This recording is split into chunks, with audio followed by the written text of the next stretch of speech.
ठीक है। फर्स्ट है इसमें रेस्पिरेटरी फेलियर। तो देखो रेस्पिरेटरी फेलियर क्या होता है, respiratory failure is an alteration in the functions of respiratory gas exchange system. देखो रेस्पिरेटरी फेलियर क्या होता है, रेस्पिरेटरी गैस एक्सचेंज सिस्टम के जो फंक्शंस होते हैं उसमें अल्ट्रेशन आ जाना, उसमें कोई बदलाव आ जाना, यानी जो भी रेस्पिरेटरी सिस्टम की गैस एक्सचेंज करने की जो भी कैपेसिटी है उसमें क्या आ जाना, बदलाव आ जाना ही क्या कहलाता है, रेस्पिरेटरी फेलियर कहलाता है। ठीक है। तो इस अल्ट्रेशन की वजह से होता क्या है, तो देखो that cause that causes the arterial oxygen PaO2 level to fall below 60 mmHg, यानी हाइपोक्सीमिया। देखो इसमें क्या होता है, इसमें जो भी हमारा आर्टीरियल ऑक्सीजन है, ठीक है, यानी जो भी आर्टरीज में जो भी ब्लड है उसमें जो भी ऑक्सीजन है वो क्या होती है 60 mmHg से उसका जो प्रेशर है वो कम हो जाता है, गिर जाता है। ठीक है, जिसको हम क्या कहते हैं, हाइपोक्सीमिया कहते हैं। ठीक है। And arterial carbon dioxide PaCO2 level rise above 50 mmHg, हाइपरकैप्निया। देखो और क्या होता है, जो आर्टीरियल कार्बन डाइऑक्साइड है, यानी देखो सीधी सी बात है, ऑक्सीजन बढ़ेगा, सॉरी ऑक्सीजन कम होगा तो कार्बन डाइऑक्साइड बढ़ेगा, है ना। और जब आर्टरीज में कार्बन डाइऑक्साइड बढ़ जाता है यानी PaCO2 लेवल बढ़ जाता है, ठीक है, तब कितना बढ़ जाता है, 50 mmHg बढ़ जाता है। ठीक है। तो तब क्या होता है, रेस्पिरेटरी जो फेलियर है वो हो सकता है। ठीक है। और ये जो कार्बन डाइऑक्साइड के बढ़ने की जो भी क्या है प्रोसेस है ना, कार्बन डाइऑक्साइड का बॉडी में बढ़ जाना क्या कहलाता है, हाइपरकैप्निया कहलाता है। क्या कहलाता है, हाइपरकैप्निया कहलाता है। As determined by arterial blood gas analysis, ABG analysis. ठीक है।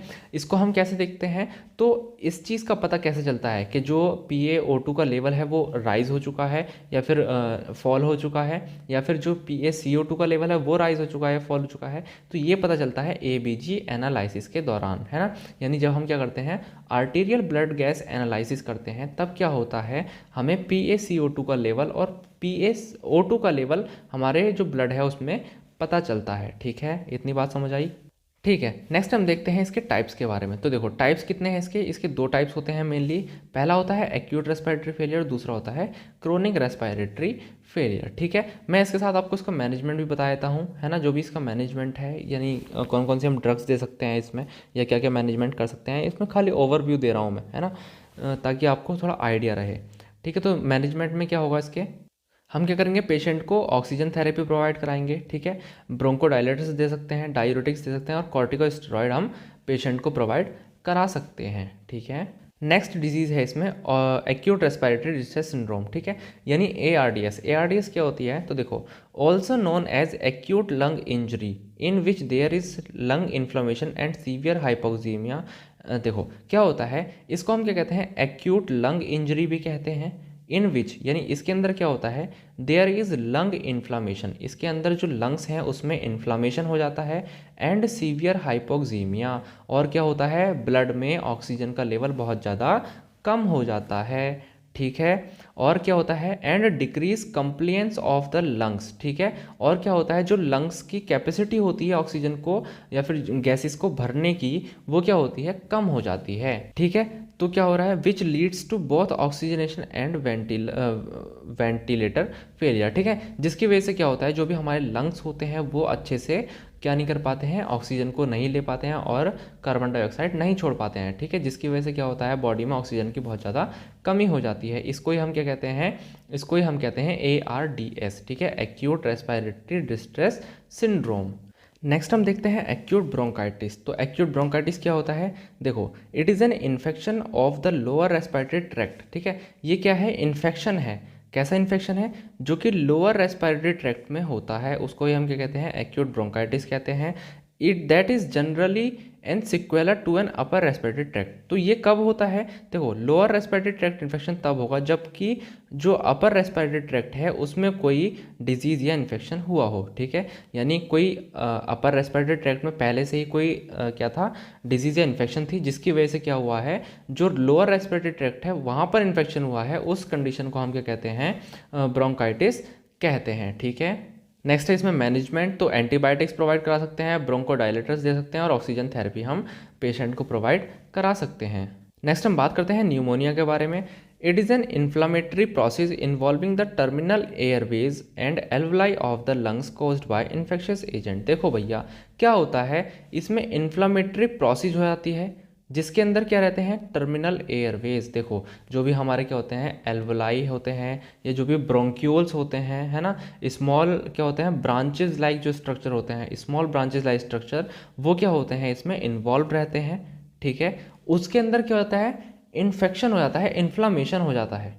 ठीक है, यानी जो भी हमारे एल्वलाई है और जो टर्मिनल एयरवेज हैं उसके अंदर क्या होना, इन्फ्लामेशन का हो जाना, इन्फ्लामेटरी प्रोसेस का हो जाना क्या कहलाता है, न्यूमोनिया कहलाता है। ठीक है, और ये सारी चीज़ें कैसे होती हैं, तो ये सारी चीज़ें होती हैं कॉज्ड बाय इन्फेक्शियस एजेंट, है ना, किसी भी इन्फेक्शियस एजेंट की वजह से क्या होंगी, ये चीज़ें हो जाती हैं। बात करते हैं इसके टाइप्स की, तो देखो बैक्टीरियल न्यूमोनिया हो सकता है, ठीक है, और एटिपिकल या फिर नॉन बैक्टीरियल न्यूमोनिया हो सकता है। ठीक है, बैक्टीरियल न्यूमोनिया में दो तरीके से हो सकता है, पहला है इसमें स्ट्रेप्टोकोकस न्यूमोनिया और दूसरा है स्टेफाइलोकोकस न्यूमोनिया। ठीक है, स्ट्रेप्टोकोकस बैक्टीरिया से होगा ये, और ये स्टेफाइलोकोकस बैक्टीरिया से होगा। ठीक है, नेक्स्ट इसमें एटिपिकल या फिर नॉन बैक्टीरियल न्यूमोनिया, तो नॉन बैक्टीरियल न्यूमोनिया यानी वायरल न्यूमोनिया हो सकता है। ठीक है, वायरस की वजह से न्यूमोनिया हो सकता है। ठीक है, जैसे कि है इसमें इन्फ्लुएंजा वायरस की वजह से या फिर राइनो वायरस की वजह से जो भी न्यूमोनिया हो रहा है। ठीक है, नेक्स्ट है इसमें मैनेजमेंट, तो मैनेजमेंट एंटी माइक्रोबियल थेरेपी दे सकते हैं हम। ठीक है, एंटीबायोटिक या फिर एंटी वायरल हम ड्रग्स दे सकते हैं। नेक्स्ट है इसमें पल्मोनरी एम्बोलिज्म। ठीक है, पल्मोनरी एम्बोलिज्म क्या होता है, तो देखो pulmonary embolism refers to the obstruction one और more pulmonary artery by a thrombus या फिर थ्रोम्बाई। ठीक है, देखो पल्मोनरी एम्बोलिज्म क्या होता है, इसमें क्या होता है, जो भी हमारी पल्मोनरी आर्टरी होती है, ठीक है, एक या एक से ज़्यादा जो भी पल्मोनरी आर्टरी होती है उसके अंदर ऑब्स्ट्रक्शन हो जाना। ठीक है, अब ऑब्स्ट्रक्शन कैसे होता है, किसी भी थ्रोम्बस के द्वारा, यानी कोई भी थ्रोम्बस है, थ्रोम्बाई है, उसकी वजह से क्या हो जाना, ऑब्स्ट्रक्शन हो जाना, अटक जाना, कहाँ पर, आर्टरीज में, जिसकी वजह से क्या होता है, पल्मोनरी एम्बोलिज्म पेशेंट को हो सकता है। अब ये जो थ्रोम्बाई है या थ्रोम्बस है, usually originating in deep vein of the legs, ठीक है, the right side of the heart, और rarely an upper extremity which becomes dislodged and is carried to the pulmonary vasculature. देखो क्या होता है कि जो भी हमारा जो थ्रोम्बस है वो कहाँ से ओरिजिनेट होता है, जो भी हमारे जो लेग्स हैं उसकी जो भी वेन्स होती हैं, डीप वेन होती हैं, वहाँ से क्या होता है, ये क्या होता है, ओरिजिनेट होता है ना, थ्रोम्बस क्या है, ओरिजिनेट होता है the right side of the heart. ठीक है, और कहाँ पर, जो हार्ट की राइट साइड होती है उधर की तरफ से हो सकता है, और कभी कभी ये अपर एक्सट्रीमिटी की तरफ से भी हो सकता है। ठीक है, जो कि क्या है, जो कि वेन्स के द्वारा, ये जो पल्मोनरी वेस्कुलेचर है उसके द्वारा क्या होता है, ले जाया जाता है, जिसकी वजह से क्या होता है, आर्टरीज में क्या हो जाता है, ऑब्स्ट्रक्शन हो जाता है ना, जिसको हम क्या कहते हैं, पल्मोनरी एम्बोलिज्म कहते हैं। नेक्स्ट है pulmonary infection refers to necrosis of lung tissue that can result from interference with blood supply. देखो क्या होता है, पल्मोनरी इन्फेक्शन का मतलब होता है रेफर्स टू नेक्रोसिस। इसमें क्या होता है, जो भी लंग्स के टिश्यू होते हैं उसमें नेक्रोसिस होने लगता है, उसके जो सेल एंड टिश्यूज़ हैं, लंग्स के जो भी सेल एंड टिश्यूज़ हैं वो डेड होने लगते हैं, जिसको हम नेक्रोसिस कहते हैं, डेड होने लगते हैं। That can result from interference with blood supply. जब क्या होता है, जब भी जो लंग्स हैं वहाँ पे अच्छे से ब्लड सप्लाई नहीं हो पाती है, नहीं पहुँच पाता है वहाँ पर ब्लड, तब क्या होता है, वहाँ के टिश्यूज़ मरने लगते हैं, डेड होने लगते हैं, वहाँ की सेल्स एंड टिश्यूज़ डेड होने लगती है, जिसकी वजह से लंग्स क्या करेंगे, अपना काम करना बंद कर देंगे, जिसको ही हम क्या कहते हैं, पल्मोनरी इन्फेक्शन कह सकते हैं। ठीक है, नेक्स्ट इसमें मैनेजमेंट, तो हम मॉर्फिन दे सकते हैं पेशेंट को स्मॉल डोज में, और वैसोप्रेसर यानी डोपामिन हम उसको पेशेंट को प्रोवाइड करा सकते हैं, एडमिनिस्टर करा सकते हैं। नेक्स्ट हम बात करते हैं ट्यूबरक्लोसिस के बारे में। तो ट्यूबरक्लोसिस क्या है, TB is an infectious disease caused by bacteria Mycobacterium tuberculosis. देखो जो टीबी है यानी ट्यूबरक्लोसिस है वो क्या है, एक इन्फेक्शियस डिजीज़ है जो कि एक बैक्टीरिया से होती है जिसका नाम है माइकोबैक्टीरियम ट्यूबरक्लोसिस। ठीक है, माइकोबैक्टीरियम ट्यूबरक्लोसिस नाम का एक बैक्टीरिया है जिसकी वजह से क्या होती है, टीबी होती है पेशेंट को। It is usually spread from person to person. ये क्या होती है, पर्सन टू पर्सन फैलती है। ठीक है, थ्रो ड्रॉपलेट सिक्रीशन। जब भी क्या होता है, जो कोई पर्सन है ना, उसके मुंह से कोई ड्रॉपलेट निकले, है ना, मुंह से ड्रॉपलेट निकले, ठीक है, जिसकी वजह से वो किसी अदर पर्सन को एयर के थ्रू क्या हुआ, चलेगा, उसके अंदर चलेगा पेशेंट के, या सॉरी दूसरे पर्सन के अंदर चलेगा, जिसकी वजह से उस पर्सन को भी टीबी हो सकता है। ठीक है, मान लीजिए क्या है, एक पर्सन है जो कि इन्फेक्टेड है टीबी से, ठीक है, उसके पास में ही उसका दोस्त बैठा है जो कि इन्फेक्टेड नहीं है। अब ये पर्सन क्या करेगा, मान लीजिए इस पर्सन को छींक आती है या फिर खांसी आती है, ये पर्सन क्या करता है, स्नीजिंग कर देता है, छींक देता है, तब जो ड्रॉपलेट्स होंगे, जो भी इसके मुंह से निकले होंगे ड्रॉपलेट्स होंगे, वो उस पेशेंट को वो पेशेंट जो पर्सन उसके पास में बैठा है, जो उसका दोस्त बैठा है, वो इनहेल कर सकता है, जिसकी वजह से जिस पर्सन को टीबी नहीं था उस पर्सन को भी टीबी हो सकता है। इट यूजुअली इन्फ्लेक्ट्स, यहाँ पे इन्फेक्ट है, it usually infect the lung but can occur at virtually any site in the body. ये क्या हो सकता है, नॉर्मली तो लंग्स में ही होता है, लंग्स को ही इन्फेक्ट करता है ना, जो भी ट्यूबरक्लोसिस है या फिर जो भी टीबी है, नॉर्मली क्या होता है, लंग्स में होता है, लेकिन ये क्या हो सकता है, अलग साइट्स पर यानी बॉडी की अलग अलग जगह पर भी फैल सकता है। बात करते हैं इसके मैनेजमेंट के बारे में, तो आइसोनियाजिड हम दे सकते हैं पेशेंट को, रिफेम्पसिन प्रोवाइड करा सकते हैं, एडमिनिस्टर करा सकते हैं, पायराजिनामाइड दे सकते हैं, और इथम्ब्यूटोल हम जो भी पेशेंट है उसको एडमिनिस्टर कर सकते हैं। नेक्स्ट है इसमें प्लूरिसी। प्लूरिसी क्या होता है, तो देखो, pleurisy is a clinical term to describe pleuritis. जब क्या होता है, प्लूराइटिस को डिस्क्राइब करना होता है तब हम उसको प्लूरिसी कहते हैं। ठीक है, यानी प्लूराइटिस को ही प्लूरिसी कहते हैं। ठीक है, तो प्लूराइटिस होता क्या है, जो भी हमारी प्लूरा होती है, पैराइटल प्लूरा और विसरल प्लूरा, देखो लंग्स में क्या होता है, लंग्स को कवर करके रखती हैं दो लेयर्स, एक पैराइटल प्लूरा और एक विसरल प्लूरा। ठीक है, तो जब इन दोनों लेयर्स में क्या होता है, इन्फ्लामेशन या इन्फेक्शन हो जाता है, तब हम उस कंडीशन को प्लूरिसी कहते हैं या फिर प्लूराइटिस कहते हैं। बात करते हैं इसके मैनेजमेंट की, तो हम क्या कर सकते हैं, थोरासेंटेसिस कर सकते हैं। इसमें हम क्या कर सकते हैं, थोरासेंटेसिस कर सकते हैं, यानी जो भी हमारा लंग्स हैं, है ना, थोरासेंटेसिस का मतलब क्या होता है, तो जो भी हमारे लंग, ये जो भी इसके बीच में एयर है, इन्फ्लामेशन हुआ है, तो एयर या फिर फ्लूइड एक्यूमुलेट हो गया होगा लेयर्स के बीच में। ठीक है, तो उसको निकालने के लिए थोरासेंटेसिस करते हैं। ठीक है, नेक्स्ट है इसमें लंग एब्सिस। लंग एब्सिस क्या होता है, तो देखो, a lung abscess is a localised pus containing necrotic lesions in the lung characterised by cavity formation. देखो भैया, लंग एब्सिस का मतलब क्या होता है, जब भी लंग्स में क्या होता है, पस कंटेनिंग लीजन्स हो जाए, नेक्रोटिक लीजन हो जाए, यानी जब भी लंग्स में पस के साथ घाव बन जाते हैं, यानी लंग्स के अंदर की तरफ पस के साथ नेक्रोटिक घाव बन जाते हैं। ठीक है, और इसका पता क्या चलता है, तो जो भी लंग्स होते हैं उसमें कैविटी बन जाती है। कैविटी का मतलब वहाँ पर एक जगह बन जाती है जिसमें क्या होता है, जो भी पस इकट्ठा हो जाता है, पस भरने लगता है। ठीक है, और वहाँ पर घाव बन जाता है। ठीक है, उसको ही हम क्या कहते हैं, लंग एब्सिस कहते हैं। बात करते हैं मैनेजमेंट की, तो हम क्या कर सकते हैं, चेस्ट पोस्टीरियर ड्रेनेज कर सकते हैं और एंटी माइक्रोबियल ट्रीटमेंट हम प्रोवाइड करा सकते हैं, यानी जो भी पस भरा है उस पस को हम निकाल सकते हैं चेस्ट से। ठीक है, लंग्स से निकाल सकते हैं, ड्रेन कर सकते हैं उसको, और एंटी माइक्रोबियल ट्रीटमेंट हम चला सकते हैं जो भी बैक्टीरियल इन्फेक्शन या फिर वायरल इन्फेक्शन होगा उसके लिए। नेक्स्ट है इसमें ब्रोंकोजेनिक कैंसर। ब्रोंकोजेनिक कैंसर क्या होता है, तो ये एक एपिथेलियल कैंसर है विच originates in the bronchial surface, जो कि कहाँ पर होता है, जो भी हमारे ब्रोंकाई होते हैं उसके सरफेस पर हो जाता है। ठीक है, उसके सरफेस पर, यानी उसके एपिथेलियम लेयर पर हो जाता है, या फिर जो भी ब्रोंकियल म्यूकस ग्लैंड्स हैं उन पर हो जाता है ना, arising within the wall और epithelium lining of the bronchus. यानी नॉर्मली कहाँ पर देखने को मिलता है, तो जो भी एपिथेलियम लाइनिंग होती है ब्रोंकस की, वहाँ पर क्या होता है, ये कैंसर होना स्टार्ट होता है, या फिर वहाँ से ही ये कैंसर स्टार्ट होता है, इसलिए हम इसको क्या कहते हैं, ब्रोंकोजेनिक कैंसर कहते हैं।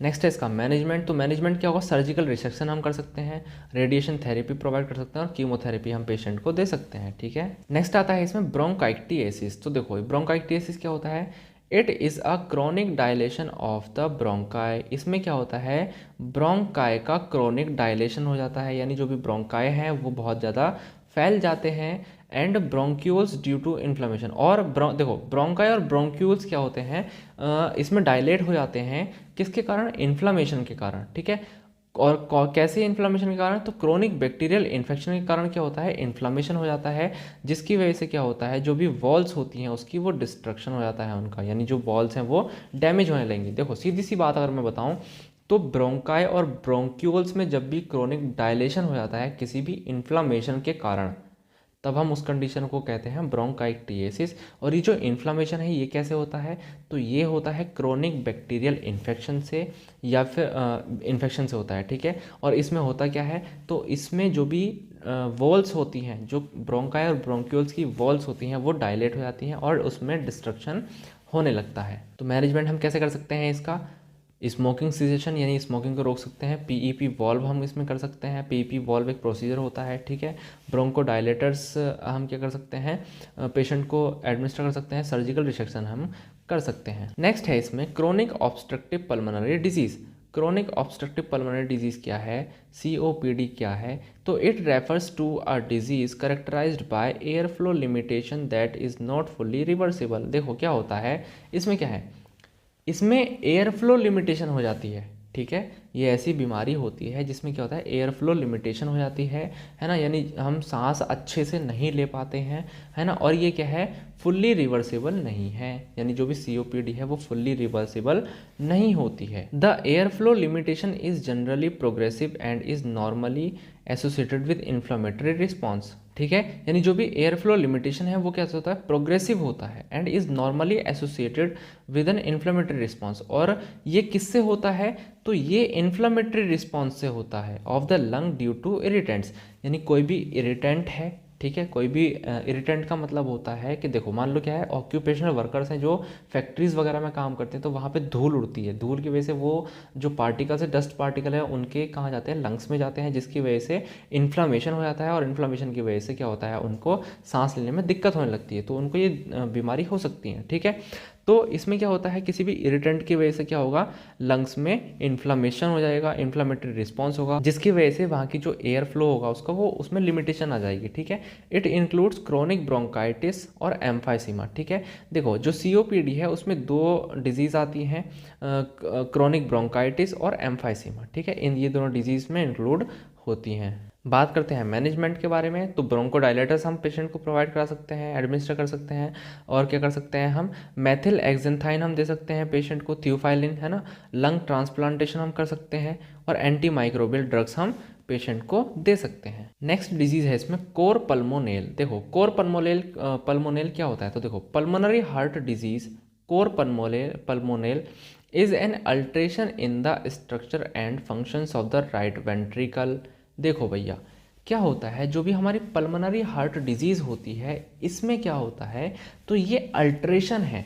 क्या अल्ट्रेशन, जो भी हमारा राइट वेंट्रिकल होता है, राइट वेंट्रिकल कहाँ प्रेजेंट होता है, तो प्रेजेंट होता है हमारे हार्ट में।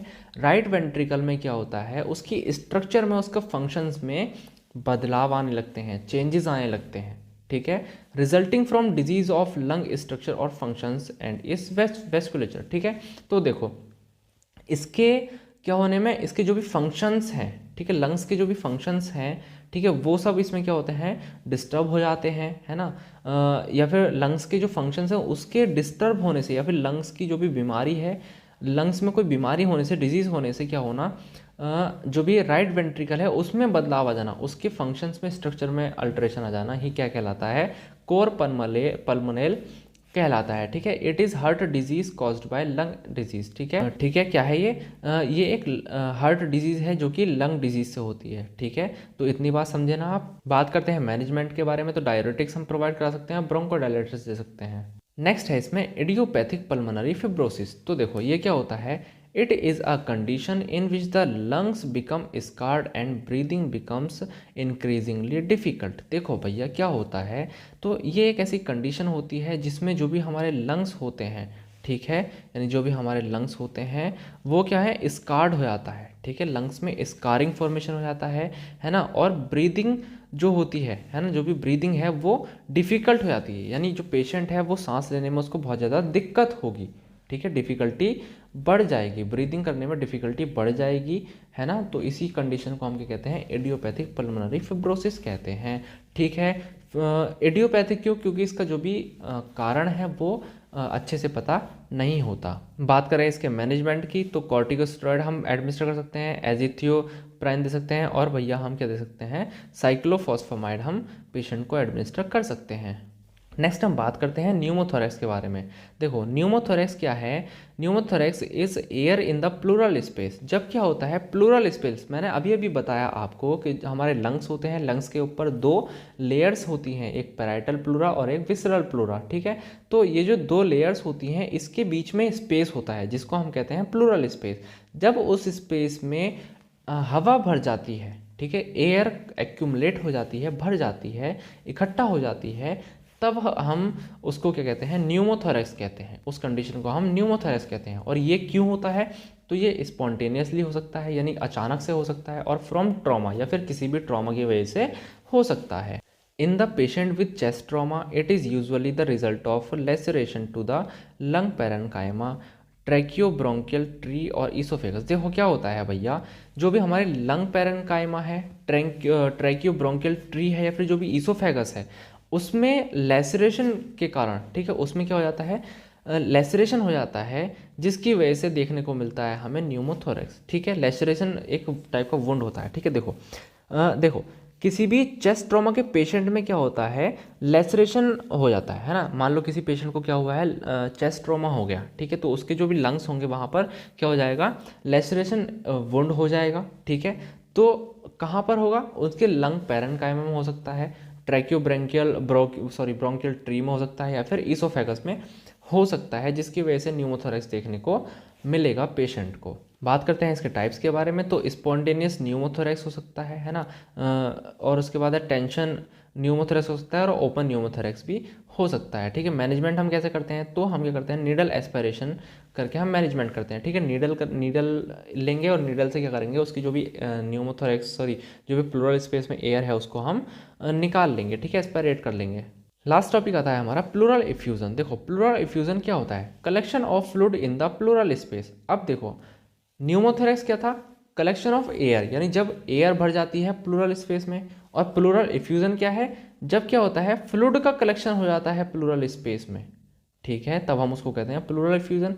It is almost always secondary to other disease. ये कैसे होता है, तो ये किसी दूसरे डिजीज के कारण होता है। मान लीजिए क्या है, लंग कैंसर हुआ है किसी को, तो लंग कैंसर के कारण क्या होगा, जो प्लूरल स्पेस है वहाँ पर फ्लूइड भर जाएगा, तब हम उस कंडीशन को कहते हैं प्लूरल स्पेस, ठीक है। इसमें हम क्या कर सकते हैं, थोरासिंथेसिस इसमें भी कर सकते हैं हम, ठीक है। जो भी प्लूरल स्पेस में जो भी फ्लूइड भरा हुआ है उसको हम निकाल सकते हैं, ठीक है। तो दोस्तों ये था हमारा आज का टॉपिक। इससे आपका क्या होगा, इससे आपका रिवीजन हो जाएगा, है ना, जो भी आपने पढ़ रखा है इससे आपका रिवीजन हो जाएगा, क्योंकि एग्जाम्स वगैरह जब चलते हैं तब रिवीजन करने के लिए कुछ ना कुछ चाहिए। तो मैंने आपके लिए वीडियो बना दी है, रिवीजन हो जाएगा। ऐसे ही करके मैं क्या करूँगा, और भी सारे सिस्टम्स पे मैं वीडियो निकालूंगा, ठीक है, वीडियो बनाऊंगा। अगर आपको ऐसी ही वीडियोस और भी चाहिए तो आप हमारे चैनल को सब्सक्राइब कर सकते हैं। अगर आपको ये वीडियो अच्छी लगी है तो इस वीडियो को लाइक करें। अगर कोई क्वेरी है इस वीडियो से रिलेटेड तो कमेंट बॉक्स में ज़रूर पूछें। Thank you.